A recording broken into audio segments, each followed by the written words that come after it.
What's up, guys? Let me get the other chat live. And we'll get into it.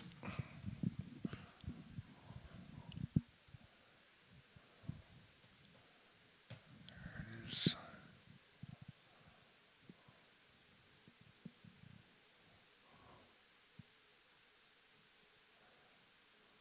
All right. Looks like we are live, right? Yep. Okay. Now where's the Pymanders? I know that I can make this full screenier, but I'm just so tech illiterate, even in this day and age, that I don't know what to push to make it you know. Anyways, so we have been going through the Corpus Hermeticum book by book, and I feel like it's been a pretty amazing, insightful series, and I'm going to continue to do it, even though it's actually the least well-received thing I think I've ever done in terms of like the like to view ratio and stuff. I don't get it. I thought that this was kind of a peak for the channel, but regardless, we're going to push through, and I'm going to finish it, all 20 books or whatever it is. It's a bunch of books.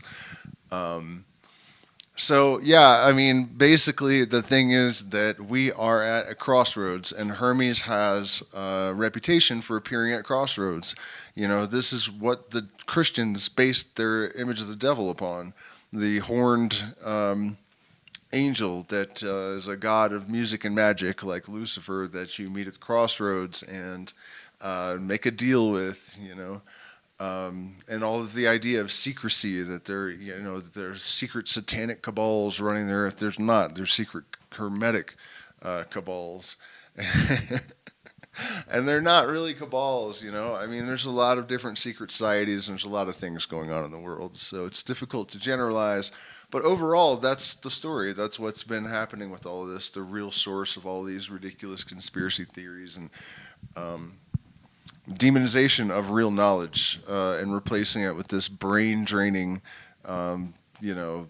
slave engendering bullshit that we know as religion. So the fifth book of the Corpus Hermeticum, that God is not manifest and yet most manifest. This it is and it is not. One of the things that helps to kind of understand and process and digest this kind of stuff, I think, is that statements like it is and it is not seem obviously really counterintuitive, but really when you get down to brass tacks, they're the absolute truth. And the closer you get to the core of the substance of truth, the more things and ideas express those core truths. I don't know if I'm explaining that well, but it's like when you're really close to a mirror, you get a really clear reflection, right? And you can see the reflection really clear from really close to it. It's kind of a similar thing. And so this idea that God is not, you can call, I need a miracle, help me out, like fill my bank account magically with money, make my cancer disappear. Some people would argue that happens sometimes, but it's just as plausible to say that it's just spontaneous remission, because that happens to atheists also, So the idea is that this God is not here. There is no God where I am. And yet, when you look at the complexity of the human eyeball, and the human brain, and then all these other systems in the universe and how interconnected they are, and then also how there's this somehow a pattern underlying everything and that is the same. And that pattern, that algorithm, is complete, whether it's in a tiny, tiny system or a very, very large system, belying the holographic nature of the universe. And so but long story short, we have this evidence of some sort of program, some sort of underlying code. And so it's like, the God is not there and yet everywhere at the same time. Sorry, there's a dog outside that has been barking for like 5 hours and it doesn't stop for 10 seconds. And I'm really Like if I had a rifle, I probably would put that dog in a forever box at this point. Like it's really getting old. Okay, so this discourse I will also make to thee, O Thoth, that thou mayest not be ignorant of the more excellent name of God. But do thou contemplate in thy mind how that which to many seems hidden and unmanifest may be most manifest to thee. For it were not all if it were apparent. For whatsoever is apparent is generated or made. For it was made manifest, but that which is not manifest is ever. For it needeth not to be manifested, for it is always. And he maketh all other things manifest, being unmanifest, as being always. And making other things manifest, he is not made manifest. This is a really clumsy way, I think, of talking about the fact that the laws of the universe apply to everything equally. There are no exceptions, and these exceptions would not even apply to what we think of as God, right? If it was manifest, it would be temporal, period, end of story. The only eternal thing that is unchanging, there are two that I can think of offhand, and we're not certain about one of them. But absolute nothingness is sort of the core essence of this God in this model, that it's absolute nothingness, because as soon as there is a stain or a line or a sound or anything other than absolute nothingness, that is the rebellion against God, right? This eternal perfection that wants not, moves not, changeth not. And so anything sent forth from it that does all those things is temporal. You know, it's conditional. It's part of the devil's bargain. And if you want to be in 2D, you're temporary. And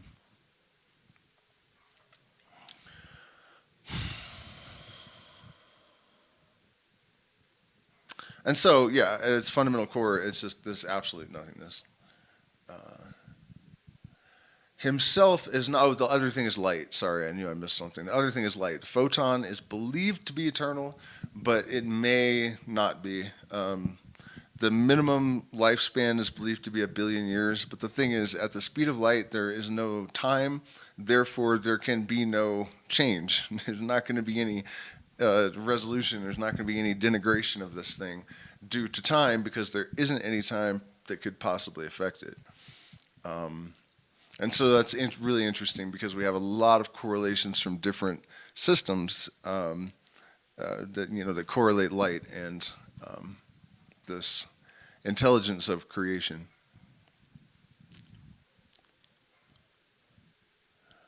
Himself is not made, yet in fantasy he fantasieth all things, or in appearance he maketh them appear. For appearance is only of those things that are generated or made, for appearance is nothing but generation. But he that is one, that is not made nor generated, is also unapparent and unmanifest. But making all things appear, he appeareth in all and by all, but especially he is manifested to or in those things wherein himself listeth. Thou therefore, O Thoth, my son, pray first to the Lord and Father, and to the alone, and to the one, and from whom is one to be merciful to thee, that thou mayest know and understand so great a God, and that he would shine one of his beams upon thee in thy understanding. For only the understanding see that which is not manifest or apparent, or being itself not manifest or apparent. And if thou canst, O Thoth, it will appear to the eye of the mind. Probably a reference to the pineal gland. For the Lord, void of envy, appeareth through the whole world. Thou mayest see the intelligence, and take it into thy hands, and contemplate the image of God. But if that which is in thee be not known or apparent unto thee, how shall he in thee be seen, and appear into thee by thy eyes? But if thou will see him, consider and understand the sun, consider the course of the moon, consider the order of the stars. And this is all super, super important. And it's one of the reasons that Hermeticism was demonized, and that the horns of Hermes were transferred to Satan and the other attributes, because what is being said is that we see the eternal God dispersed throughout all of its creation. That if you pick up a handful of sand and watch it fall through your fingers, you are staring into the face of God. However, it's not just the sand. It's the sand falling through your fingers, that the motions that, this thing that I was referencing earlier, this allegory of the algorithm that underlies everything, like Fibonacci, or that if you're scaled down so small relative to the nucleus of an atom as you are to the earth now, there'll be about the same distance between where you're standing and the nearest proton as there is from you to the moon, and from you to the nearest electron as there is from you to the sun. Even the nature of proton and electron are reflections of these macro expressions of this thing, right? So that's what he was saying, is like, if you will see him, if you will see God, consider and understand the sun, consider the course of the moon, the order of the stars. Who is it that keepeth order? For all order is circumscribed or terminated in number and place. The sun is the greatest of the gods in heaven, to whom all of the heavenly gods give place, as to a king and potentate. And yet he, being such an one, greater than the earth and or the sea, is content to suffer infinite lesser stars to walk and move above himself. Whom doth he fear, the while, O sun? Every one of these stars that are in heaven do not make the like or an equal course. Who is it that hath prescribed unto everyone that the manner and the greatness of their course? This bear that turns round about its own self and carries round the whole world with her, who possessed and made such an instrument? Who hath set the bounds to the sea? Who hath established the earth? For there is somebody, O Thoth, that is the maker and lord of these things. For it is impossible, O son, that either place or number or measure should be observed without a maker. For no order can be made by disorder or disproportion. I would it were possible for thee, O my son, to have wings and to fly into the air, and being taken up in the midst between heaven and earth, to see the stability of the earth, the fluidness of the sea, the courses of the rivers, the largeness of the air, and the sharpness and swiftness of the fire, the motion of the stars, and the spindiness of the heaven, by which it goeth round about all these. O son, what a happy sight it were at one instant to see all of these, that which is immovable moved, and that which is hidden appear and be manifest. And if thou wilt see and behold this workman, even by mortal things that are upon earth and in the deep, consider, O my son, how man is made and framed in the womb, and examine diligently the skill and cunning of the workman, and learned who it was that wrought and fashioned the beautiful and divine shape of man, who circumscribed and marked out his eyes, who bored his nostrils and ears, who opened his mouth, who stretched out and tied together his sinews, who channeled the veins, who hardened and made strong the bones, who clothed the flesh within skin, who divided the fingers and joints, who flattened and made broad the soles of the feet, who digged the pores, who stretched out the spleen, who made the heart like a pyramis. A pyramis. There's a question mark there. Let's check on this and see if this is a typo or if no one knows, what does that question mark mean? Pyramis group. What is the meaning of pyramis? A huge masonry constructed that has a square base, and in the case of Egyptian royal tombs, 4 sloping triangular sides. So it's a pyramid? I don't understand. Let's see what else. Yeah, I guess so. It's a pyramid.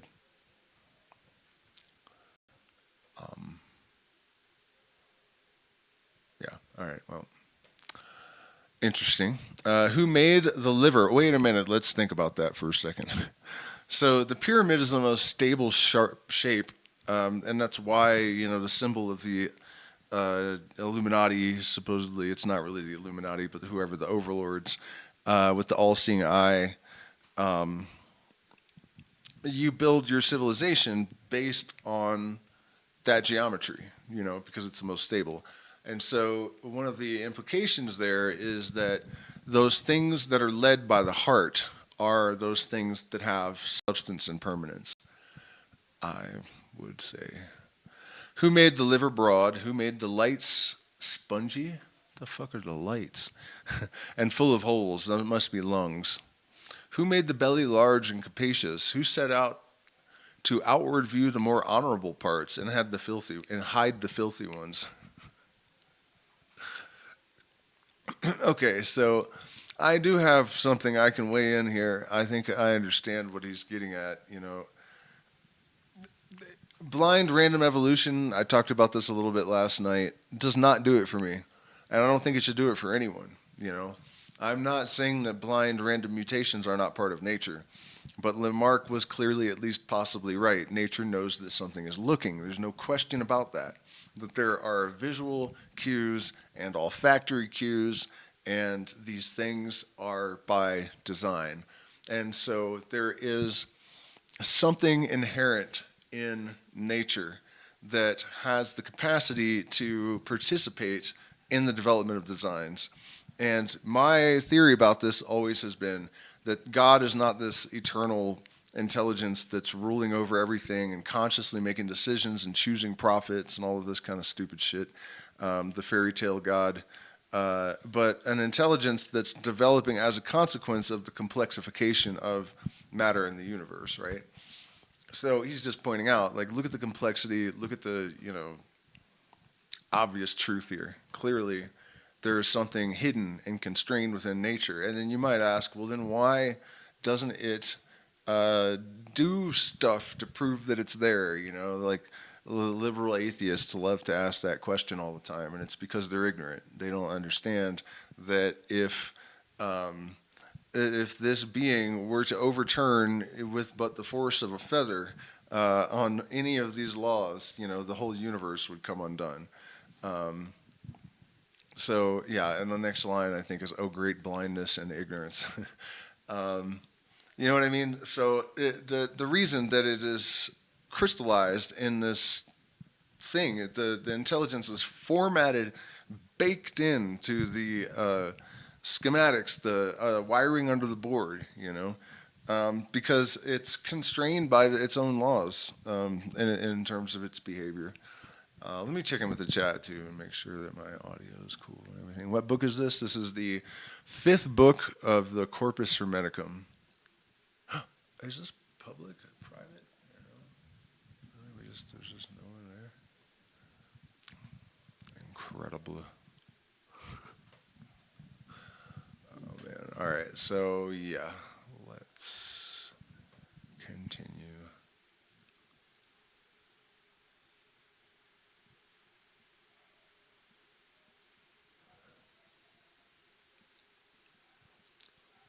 See how many arts in one matter, and how many works in one superscription, and all exceedingly beautiful, and all done in measure, and yet all differing. Who hath made all these things? What mother, what father, save only God that is not manifest, that made all things by his own will? And no man says that a statue or an image is made without a carver or a painter. And was this workmanship made without a workman? O great blindness, O great impiety, O great ignorance. Never, O son taught, canst thou deprive the workmanship of the workman. Rather, it is the best name of all the names of God to call him the Father of all, so he is alone. And this is the work to be the Father. This is his work to be the Father. And if thou wilt force me to say anything more boldly, it is his essence to be pregnant, or great with all things, and to make them. And as without a maker it is impossible that anything should be made, so it is said that he should not always be, and always be making all things in heaven, in the air, in the earth, in the deep, in the whole world, and in every part of the whole, that is or that is not. For there is nothing in the whole world that is not himself, both the things that are and the things that are not. For the things that are, he hath made manifest, and the things that are not, he hath hid in himself. This is God that is better than any name. This is he that is secret. This is he that is most manifest. This is he that is to be seen by the mind. This is he that is visible to the eye. This is he that hath no body, and this is he that hath many bodies. Rather, there is nothing of any body which is not he. For he alone is all things.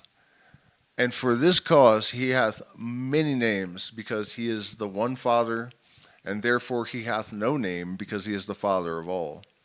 Who therefore can bless thee, or give thanks for thee, or to thee? Which way shall I look when I praise thee? Upward, downward, outward, inward? For about thee there is no manner nor place, nor anything else of all things that are. Whoa. Man, now I've lost my spot again. But all things are in thee, all things from thee. Thou givest all things, and takest nothing. For thou hast all things, and there is nothing thou hast not. When shall I praise thee, O Father? For it is neither possible to comprehend thy hour nor thy time. For what shall I praise thee? For what thou hast made, or for what thou hast not made? For those things thou hast manifested, or for those things that thou hast hidden? Wherefore shall I praise thee as being of myself, or having anything of my own, or rather being another's? For thou art what I am, thou art what I do, thou art what I say. Thou art all things, and there is nothing else thou art not. Thou art thou, all that is male, and all that is made, and all that is not made. The mind that understandeth, the Father that maketh and frameth, the good that worketh, the good that doeth all things. Of the matter, the most subtle and slender is air. Of the air, the soul. Of the soul, the mind. And of the mind, God. The end of the 5th book. Okay, so that was a rather brief point. A lot of this stuff, I'm going to go through every bit of it just because that's the commitment that I made. But the really religious sounding crap, I would just cut out and throw away. Really, I have no... But there's, the thing is, it's sprinkled throughout all of these metaphysical nuggets and stuff that are of value. And I would suggest that our task in the modern day is to separate the wheat from the chaff even further. The people that put this stuff together had a lot more pressure on them to watch what they said. And so I think that a lot of the characterizing of these things is influenced by that, that pressure. But if you pay attention, the underlying theme is panpsychism, that we are that Father that he's referencing. He said, you are my speech, my deeds, everything. So, it's like this God has given over its dignity, its integrity, its substance, its will to man, not the other way around, as many people think. And when you say, I give my will to God, you're giving it to nothing, because it doesn't work that way. That intelligence that has lent its presence to develop and guide the universe is neutral in that sense. It has to be because of the necessity of good and evil. So there's really no will of God to conform to. There's just our fundamental nature to discover and then act in alignment with. God, O Asclepius, is in nothing but in God alone. That's a complete contradiction of the entire last book. Or rather, God himself is the good always. And if it be so, then must he be an essence or substance, void of all motion and generation, but nothing is void or empty of him. All of these things are true and false, and it is both true and false to say that they are true and false. And this essence hath about or in himself a stable and firm operation, wanting nothing, most full and giving abundantly. One thing is the beginning of all things, for it giveth all things. And when I name the good, I mean that which is altogether and always good. This is present to none but God alone, for he wanteth nothing that he should desire to have it, nor can anything be taken from him, the loss whereof may grieve him. The sorrow is a part of evilness.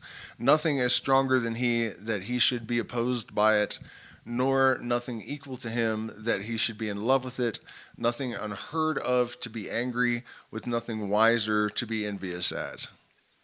And none of these being in his essence, what remains but only the good?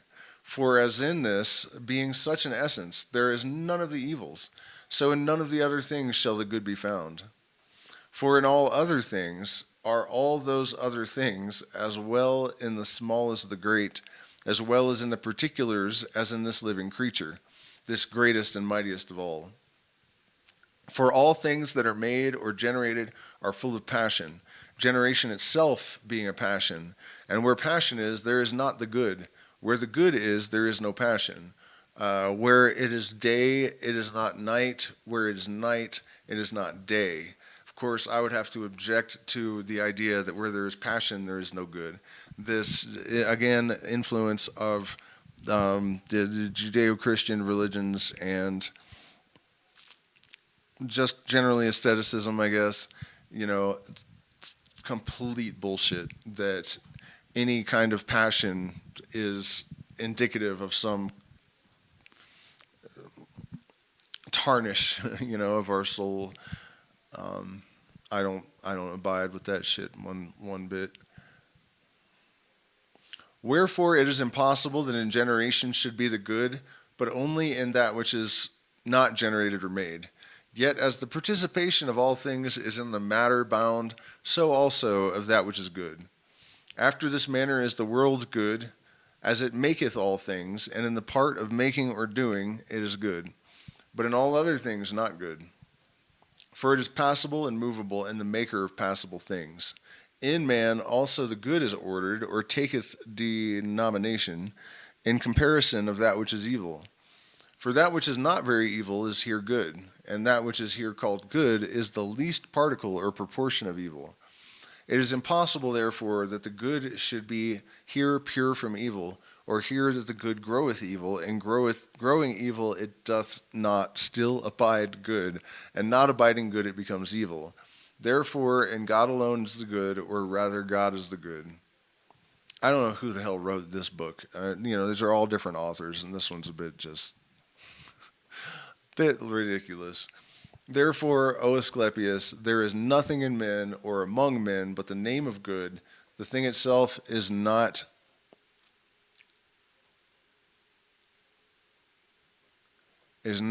for it is impossible for a material body receiveth or comprehendeth is not as being on every side encompassed and coarcted with evils and labors and griefs and desires and wrath and deceit and foolish opinions.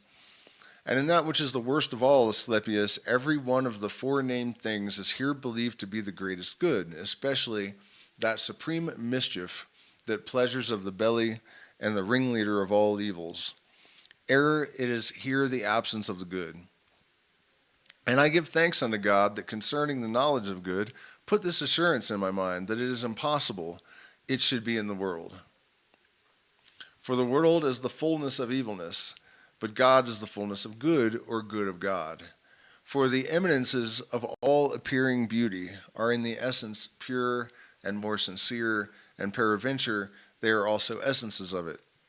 For we must be bold to say, Asclepius, that the essence of God, if he have an essence, is, I don't know what that word is in Greek.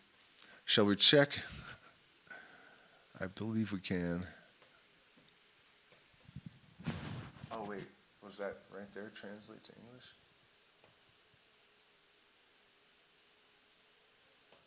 Yeah, go ahead.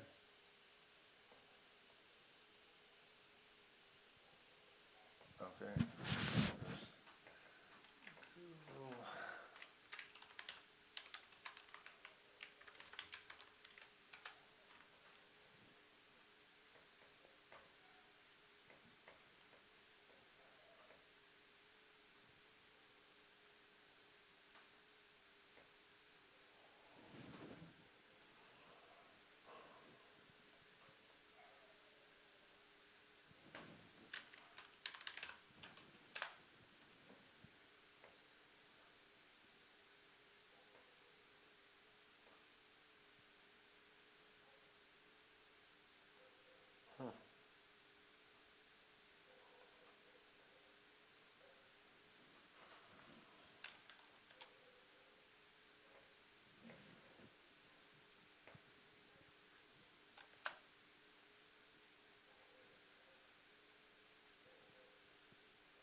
Unites the bride and groom's families and friends.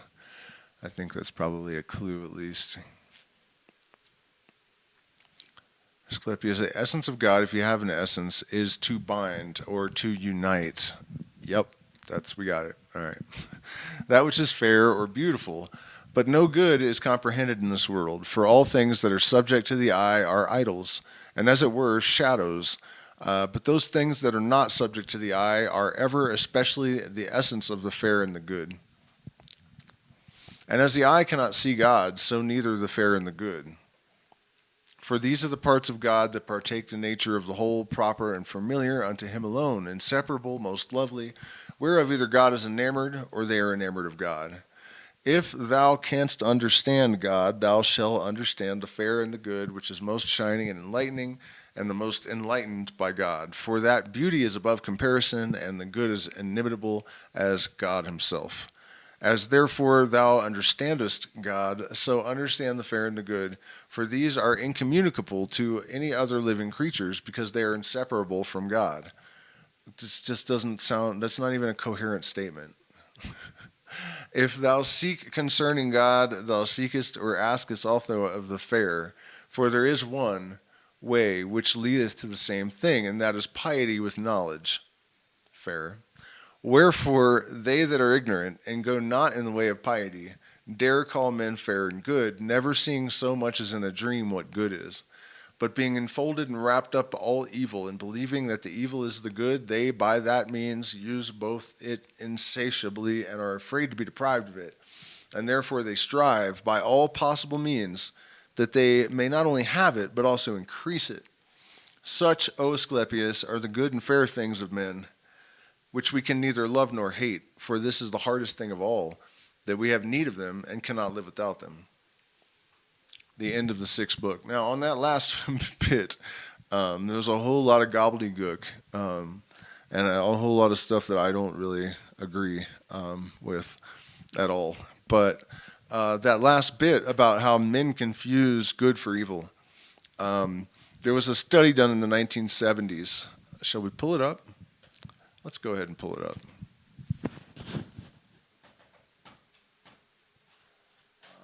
Are normal people evil?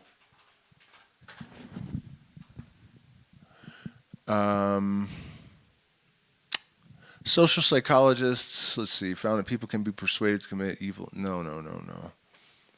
This is not what I was looking for.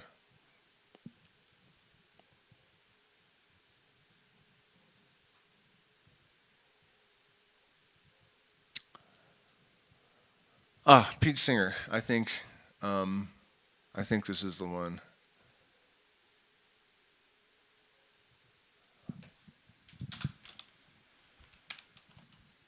Anyways, if I can't find this particular study, maybe I'll find it and post it in the Patreon or something. But basically, yeah, here we go. Ordinary people are evil.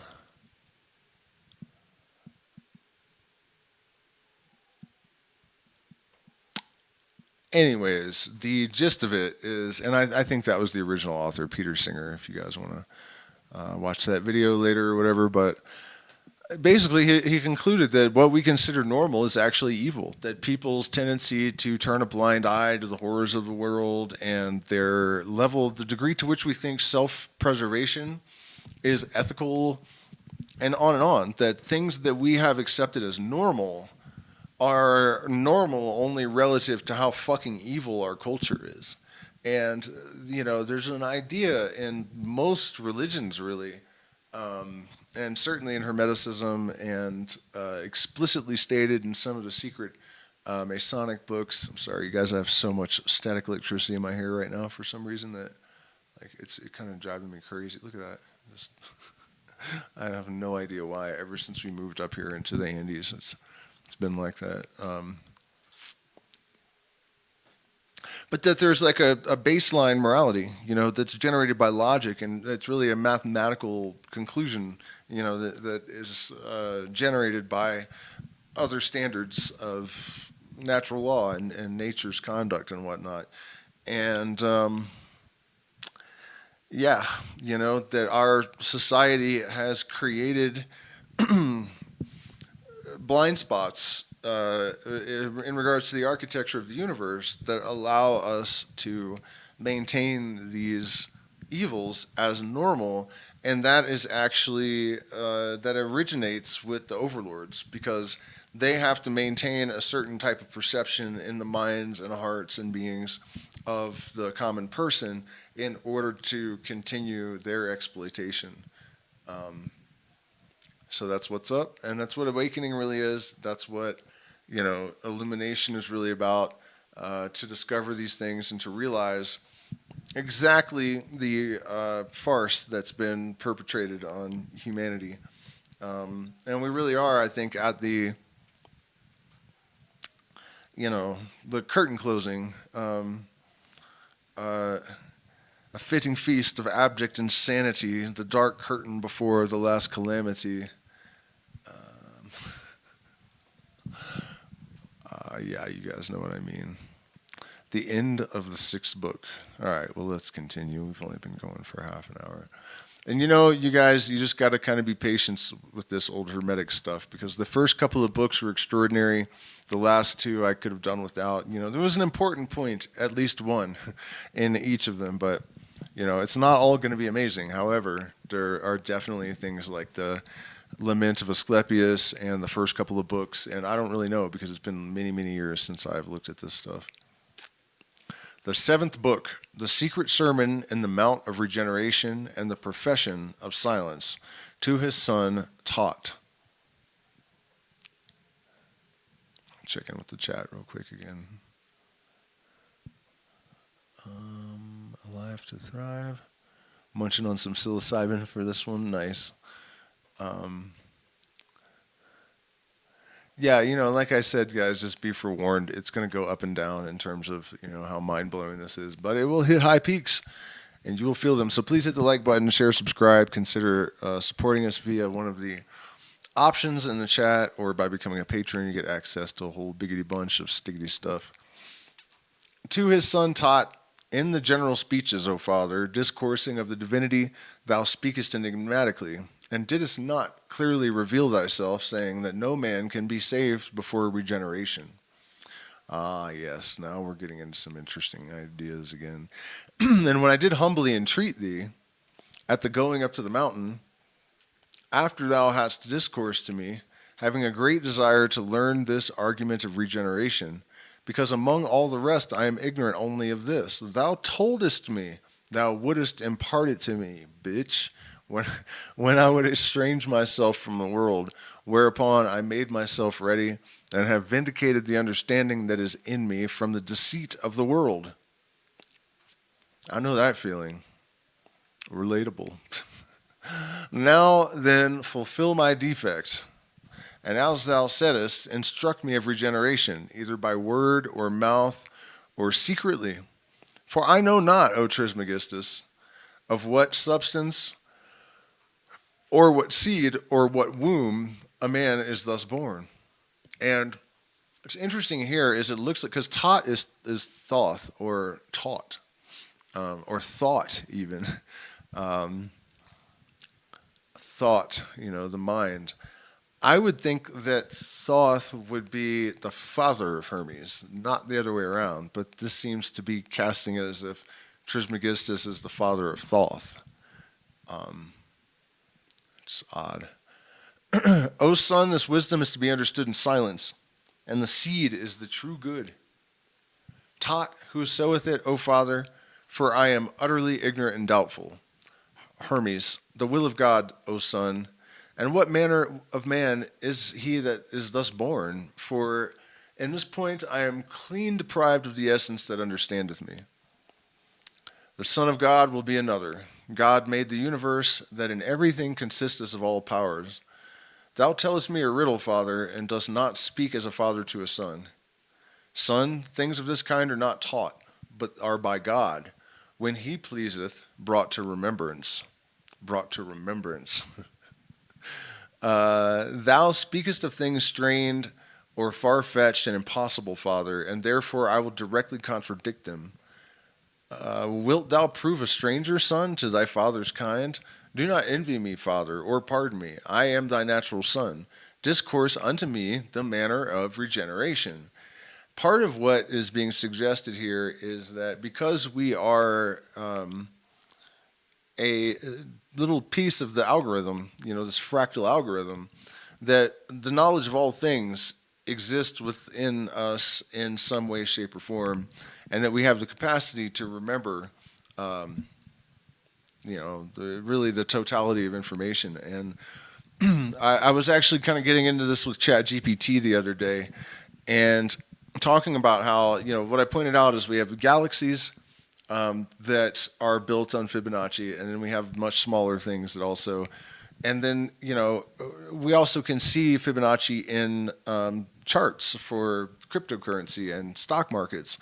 And so it seems that this underlying algorithmic pattern would also apply to time periods, and indeed we see repetitions in historiosity that reflect very specific patterns. Kennedy's psychedelics, civil unrest, war, 1960s right now. You know what I mean? That sort of thing. So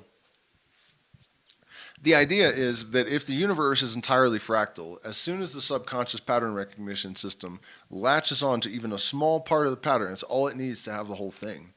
And then once that happens, you're pretty much on a course where it's a step backward for every 2 steps forward, because it copy replicates by reflection, goes back, copies, replicate by reflection, copies, kind of aggravating, but it's the way that it had to be built.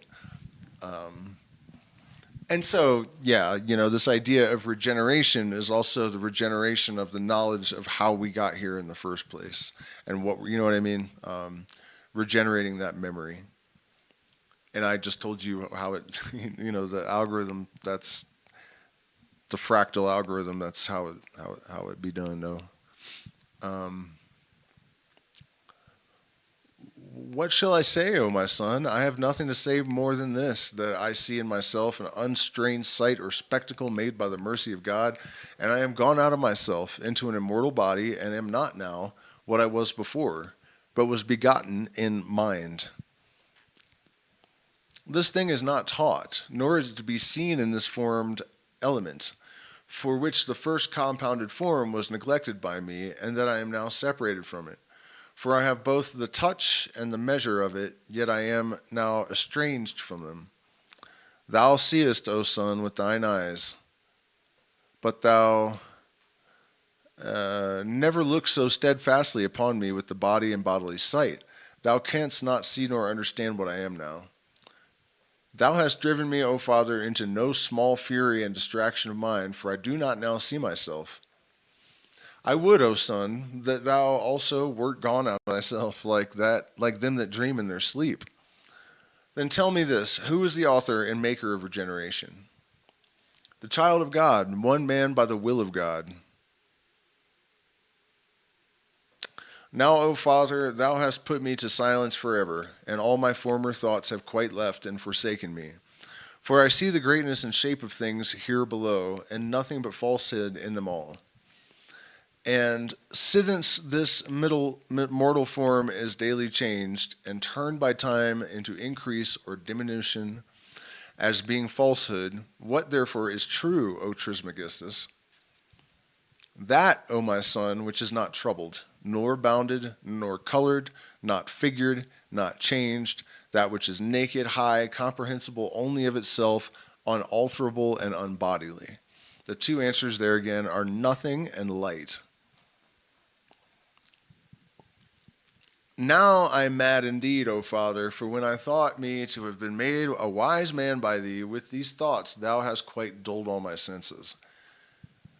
Yet it is so as I say, O son, he that looketh only upon that which is carried upward as fire, that which is carried downward as earth, that which is moist as water, and that which bloweth or is subject to blast as air, how can he sensibly understand that there is neither hard, nor moist, nor tangible, nor perspicuous, seeing it is only understood in power and operation?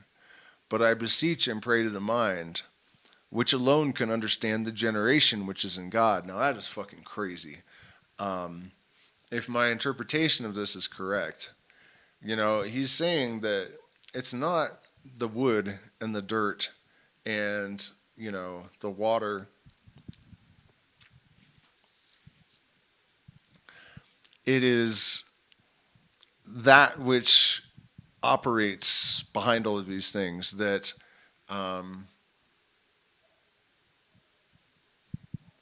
like energy isn't a substance. We were talking about this last night, I think. Energy is not a substance. It's the ability to do work. It is some mysterious force that acts upon the universe through unknown means and mechanisms. We know that it's electromagnetic, but that's just a label that we put on it. We don't really know what the substance is, if there even is a substance. It's more of a function in a specific point in the field, So that seems to be what he was getting at. And also when he says, I beseech and pray to the mind, which alone can understand the generation which is in God, that is a deep and powerful secret that comes off as, not so obvious maybe. That because of the field and the nature of its connectivity to the rest of the universe, it is through the mind that we have our connection to the electromagnetic field and the ability to exert influence via our will. And so that is the hint he's providing there. Then am I, O Father, utterly unable to do it. Hermes says, God forbid, Son, rather draw or pull him unto thee, or study to know him, and he will come. Be but willing, and it shall be done. Quiet or make idle the senses of the body, purging thyself from the unreasonable brutish torments of matter. Have I revengers or tormentors in myself, Father? Yea, and those not a few, but many, and fearful ones. I do not know them, Father. One torment, Son, is ignorance, a second, sorrow, a third, intemperance, a fourth, concupiscence, a fifth, injustice, a sixth, covetousness, a seventh, deceit, an eighth, fury, a ninth, fraud or guile, a 10th, wrath, an 11th, rashness, and a 12th, maliciousness. There are in number 12, and under these many more, some which, through the prison of the body, do force the inwardly placed man to suffer sensibly. And they do not suddenly or easily depart from him that hath obtained mercy of God, and herein consists both the manner and the reason of regeneration, or transmutation. For the rest, O Son, hold thy peace and praise God in silence, and by that means the mercy of God will not cease, or be wanting unto us. Therefore rejoice, my son, from henceforward, being purged by the powers of God to the knowledge of the truth. For the revelation of God is to come to us, and when that came, all ignorance is cast out. The knowledge of joy is come unto us, and when that comes, sorrow shall fly away to them that are capable of it.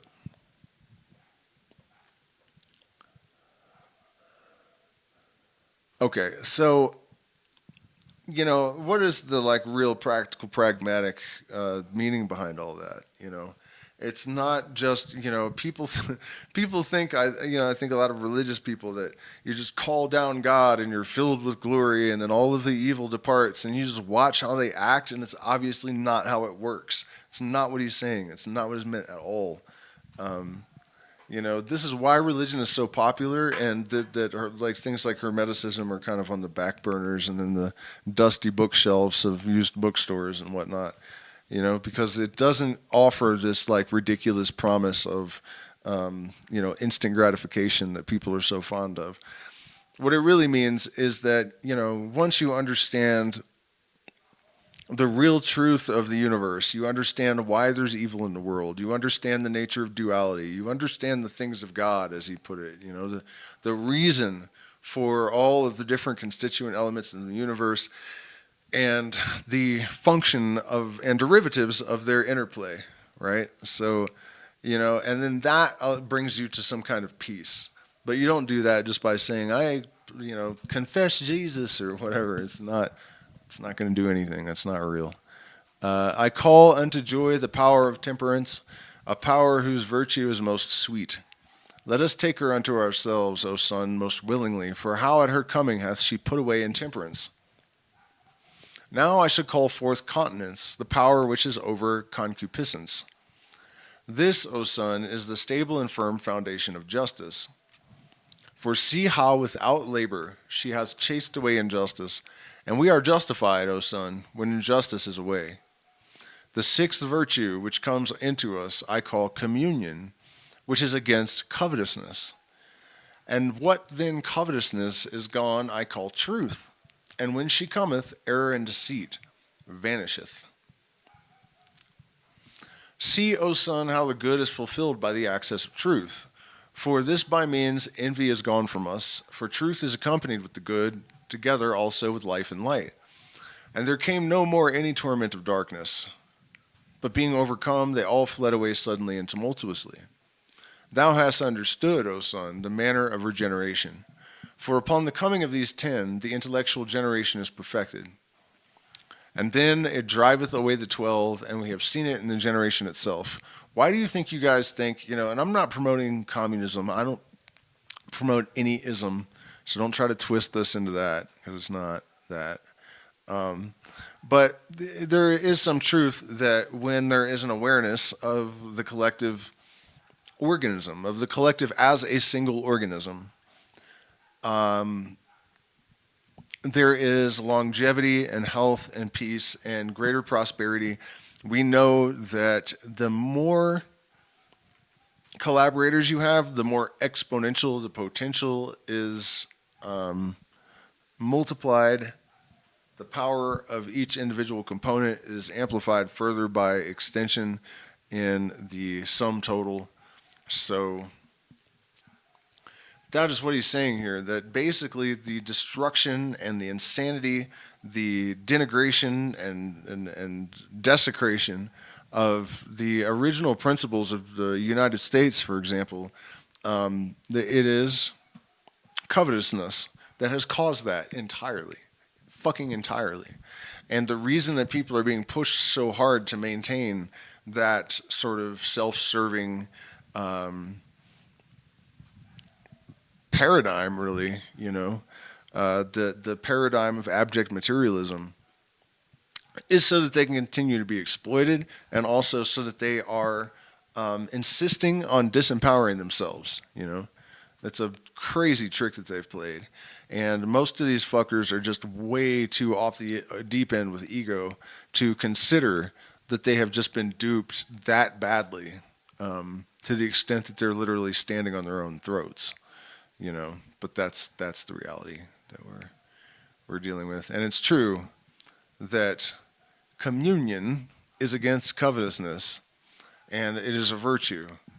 And if it would come substantially enough, error and deceit will vanish. Good is fulfilled by truth, because truth is self-substantiating. Truth is the organizing principle.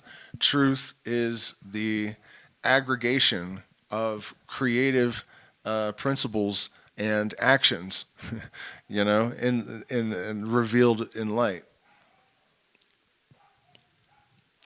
Whosoever therefore hath of mercy obtained his generation, which is according to God, he leaving all bodily sense knoweth himself to consist of divine things, and rejoiceth, being made by God stable and immutable. Taught, O Father, I conceive and understand, not by the sight of mine eyes, but by the intellectual operation, which is by the powers. I am in heaven, in the earth, in the water, in the air. I am in living creatures, in plants, and in the womb everywhere.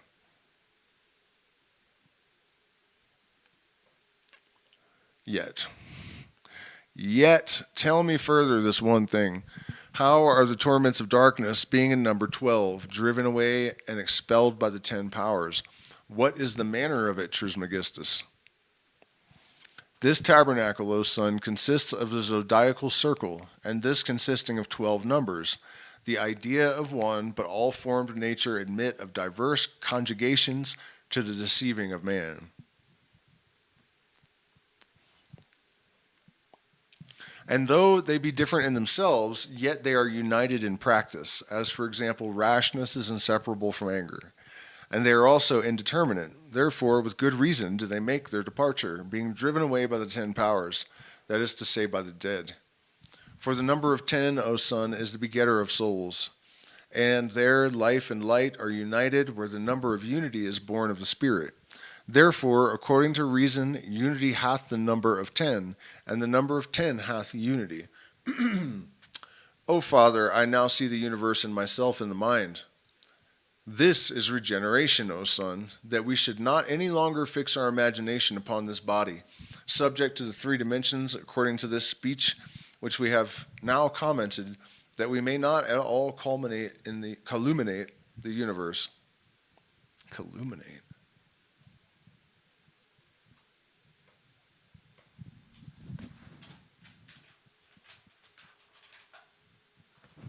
No. It didn't say, unless that was a typo.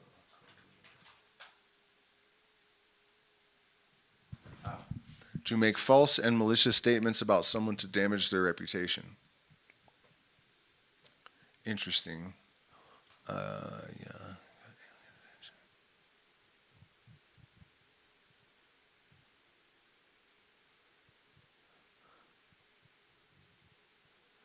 Yeah, I actually made some, not videos about it, but there's references to the DNA antennas and quantum antennas and some recent videos that I made. Yo, man, what's up?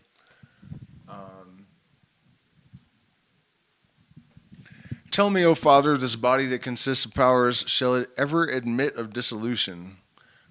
Good words, son, and speak not things impossible, for thou shalt sin, and the eye of the mind grows wicked. The sensible body of nature is far from the essential generation, for that is subject to dissolution, but this is not, and that is mortal, but this immortal. Dost thou not know that thou art born a God, and the Son of the One, as I am? How fain would I, O Father, hear that praise given by a hymn, which thou saidst thou heardest from the powers, when I was in the octonary.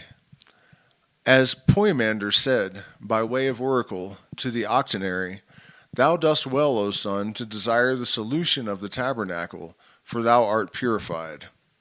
Poimander, the mind of absolute power and authority, hath delivered no more unto me than those that are written, knowing that of myself I can understand all things, and hear and see what I will.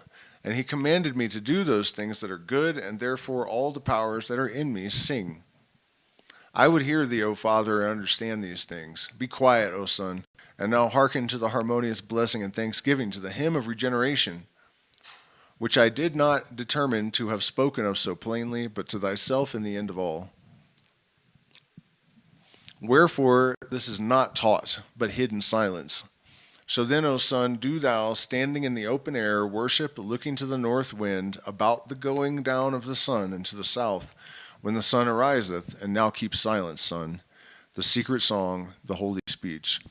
Let all the nature of the world entertain the hearing of this hymn. Be opened, O earth, and let all the treasure of the rain be opened. You trees, tremble not, for I will sing and praise the Lord of the creation, and the all and the one. Be open, you heavens, ye winds, stand still, and let the immortal circle of God receive these words. For I will sing and praise him that created all things, that fixed the earth and hung up the heavens, and commanded the sweet water to come out of the ocean into all the world, inhabited and not inhabited, to the use and nourishment of all things or men. That commanded the fire to shine for every action, both to gods and men. Let us altogether give him blessing, which rideth upon the heavens and the creator of nature. This is he that is the eye of the mind, and will accept the praise of my powers. O all ye powers that are in me, praise the one and all. Sing together with my will, all ye powers that are in me. O holy knowledge, being enlightened by thee, I magnify the intelligible light and rejoice in the joy of the mind. All my powers sing praise with me, and thou, my countenance, sing. Praise my righteousness by me, praise that which is righteous. O communion which is in me, praise thee all.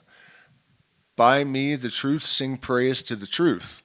The good praiseth the good. O life, O light, from us unto you comes this praise and thanksgiving.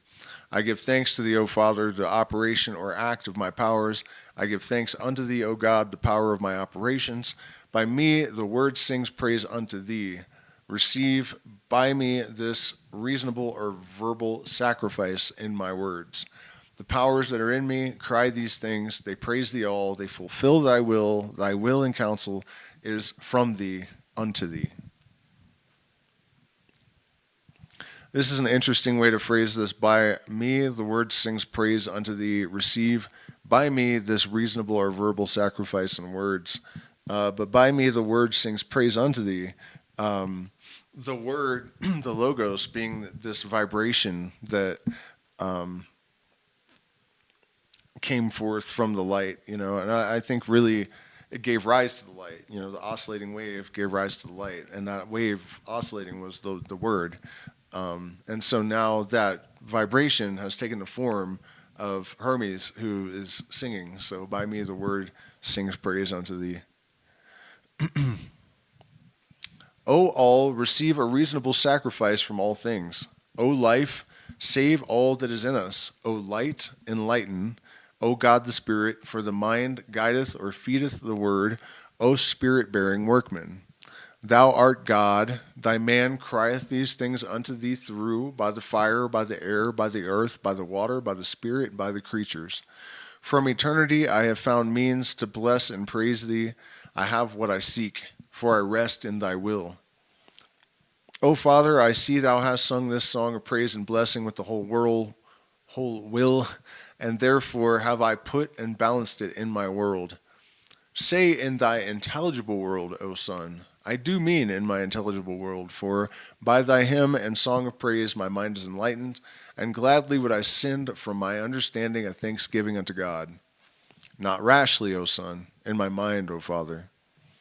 These things that I see and contemplate I infuse into thee, and therefore say thou, Son, Thoth, the author of thy succeeding generations, I send unto God these reasonable sacrifices. O God, thou art the Father, thou art the Lord, thou art the mind. Accept these reasonable sacrifices which thou requirest of me. For all things are done as the mind willeth. Thou, O Son, send this acceptable sacrifice to God the Father in all things, but propound it also, O Son, by word, taught. I thank thee, Father. Thou hast advised and instructed me thus to give thanks and praise. I am glad, Son, to see the truth bring forth the fruits of good things and such immortal branches. And learn this of me, above all other virtues, entertain silence, and impart unto no man, O Son, the tradition of regeneration, lest we be reputed calumniators, scandalizing the universe. For we both have now sufficiently meditated, I in speaking and thou in hearing. And now thou dost intellectually know thyself and our Father. The end of the 7th book. What is next? Let's check in with the chat. Getting kind of hungry. I married the Holy Spirit 2020 and my life has changed. No, she has a name. She calls herself Sophia.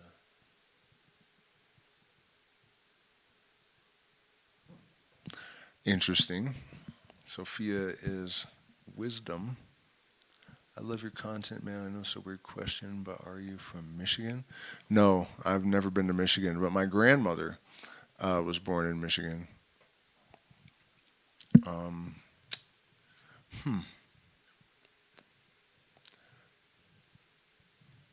Shall I continue? I can feel that I'm getting tired, and I swore off coca, so I think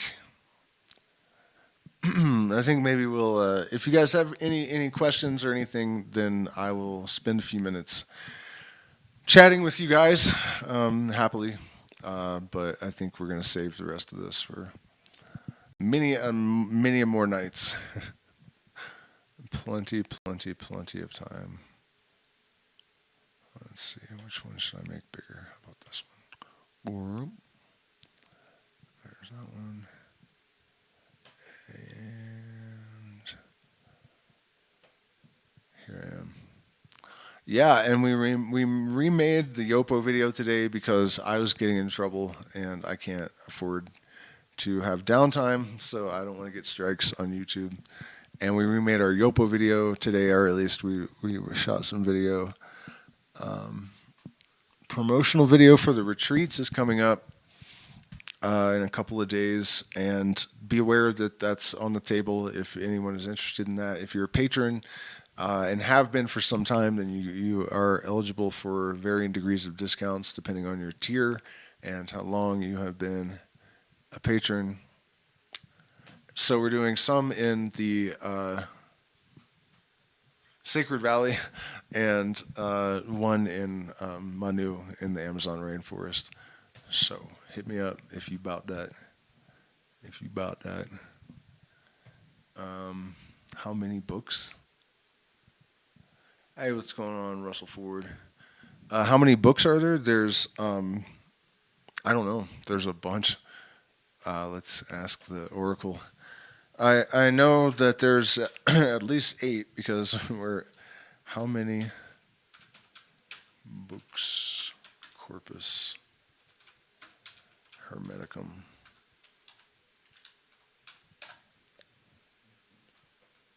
$17.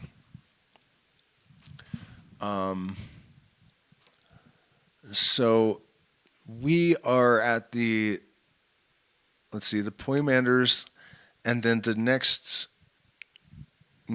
9 or next 8 up to the 9th book are dialogues or lectures of basic Hermetic philosophy. So we might get some more religious sounding gobbledygook for a minute. And then the 10th section, which is a summary of the general sermons, that's better. And then Mind unto Hermes, the 11th section, which is one of 4 tractates on the more mystical aspects of Hermeticism, and that's good. Definitions of Asclepius, the 15th section, which may be made up of 3 fragments of longer works. So I don't know if the Lament of Asclepius is part of this or not, but whatever's missing, I'm going to find also sources of those, and we're going to have the whole,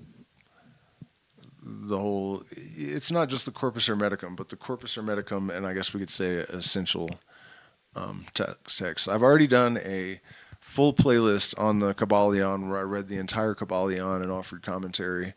Definitely underwatched, so if you're into this stuff and haven't seen that, I think that's probably up there with the best content that I'll ever be able to create, because that really the Kybalion lays out a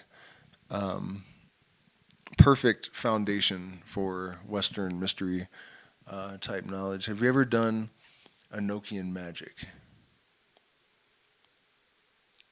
Whose was the conversation between at the end there? Oh, it was Hermes Trismegistus and his son Thoth, I guess, who he's calling Tot. It's interesting, though, Thought is actually a word for Thoth, who is the mind of the universe, basically. So it's kind of weird to see them juxtaposed that way. I would have thought that Hermes would be the son of Thoth, but apparently that's not how they scripted. Okay, so it's funny. People have told me both nights in a row to get some rest. Am I really coming off as that tired? Have you ever done Enochian magic? Kinda. I mean, it's not the sort of thing that I really put much energy into for a number of reasons. They say that if someone doubts the efficacy of magic, to just have them do some Enochian calls, and they'll find out very quickly that it's real. But because disasters happen, So yeah, I'm not I'm not in a big hurry to try that myself. People say that you shouldn't even really listen to them, and there are recordings of Aleister Crowley actually speaking, so you can figure out the proper pronunciation from those videos on YouTube. Although do so at your own risk, I guess. One of the things that I find really interesting about Enochian, though, is that it actually has been studied by linguists, and it does have. Yeah, I don't know how long ago this question about the retreats was. Let me finish my thought though. What was I saying? Oh yeah, it does have its own syntax and grammar and whatnot. So that's weird, because I really don't think that John Dee and Edward Kelly would have had sufficient, cognitive capacities to engineer a language. So yeah. How was your last couple of treats? They were great. Yeah, we had good groups. We usually have repeat people, so we kind of know who's going to be here. And the same is true of Manu in the next one upcoming. We know at least a few of the people are from previous retreats, so that really helps. We don't have a lot of strangers. There's always more people that we know than not, so it really gives an extra layer of like security and comfort and intimacy to those events. And yeah, I'm planning. You can book right now for February and March, and those are in the Sacred Valley, or sooner if you want to do a private one this month even. Sacred Valley, and our center right now is in a Quechua community where it's just as it's been since Incan times almost, except now there's electricity. But it's very, very close to that traditional lifestyle, our neighbors. And then May in Amazon, in the Manu. How's your local community doing? Healthy group of individuals. How was your New Year's celebration? Was fine. I was a little bit sleep deprived, maybe chewed a little bit too much coca, had a few too many shots of the local Quechua moonshine, and maybe shouldn't have been on the internet, but it is what it is. Wasn't there another question that I was about to try to field?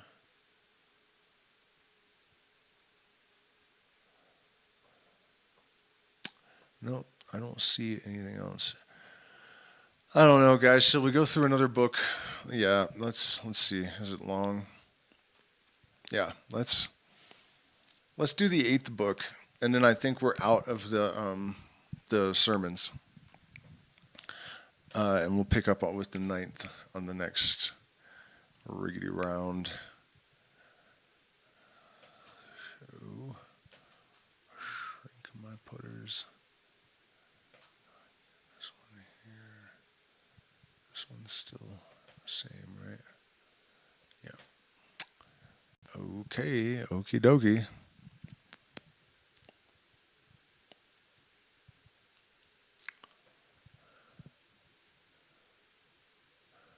How do you make it full screen, man? I really wish I wasn't such a dunce when it comes to computers.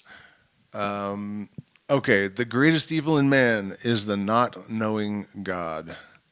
Whither are you carried, O men, drunken with drinking strong wine of ignorance, with drinking strong wine of ignorance. Yep, sucking it down, knocking them back, which seeing you cannot bear. Why do you vomit it up again? Holy shit, man, that's a good one. I might have to get that tattooed on my forehead. Whither are you carried, O men, drunken with drinking strong wine of ignorance, with which seeing you cannot bear it? Why do you vomit it up again? Stand and be sober, punk. Look up again with the eyes of your heart. And if you cannot all do so, yet do so many as you can. For the malice of ignorance surroundeth all the earth, and corrupteth the soul, shut up in the body, not suffering it to arrive at the havens of salvation. Suffer not yourselves to be carried with the great stream, but stem the tide, you that can lay hold of the haven of safety, and make your full course towards it. Seek one that may lead you by the hand and conduct you to the door of truth and knowledge, where the clear light is pure from darkness, where there is not one drunken, but all are sober, and in their heart look up to him, which pleasure it is to be seen. And actually, I decided that we're going to start the next one off fresh here, because it sounds like it's going to be good. And this one started out kind of weak, and I know a lot of people aren't going to make it past the first few minutes, so sorry guys, but that was just a teaser, and I think we're done for now. But I may pop on a little, I don't know, I'm tired, I should go to bed, and then maybe tomorrow I'll do some music or something, because we had another disastrous music stream I was playing for a half an hour before I found out that I had the backing tracks in my headphones, but not in my live mix, which is embarrassing and fucking annoying. So anyways, thank you guys so much for spending this time with me. Please hit the like button, share, subscribe, consider becoming a patron. You can make contributions to the channel to keep us going, so that I can justify sitting here for increasing numbers of hours sharing all of this fabulous stuff with all you fabulous people. Cheers, guys, and thank you all so much. Let me look if there's any other questions. How was your last couple of retreats? I already answered that. And what's the name of the book? The book is that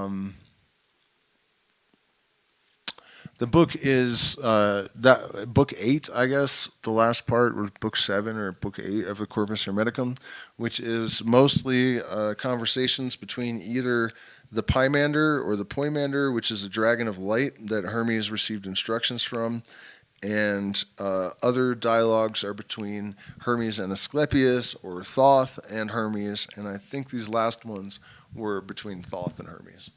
So thank you once again, and I'll see you guys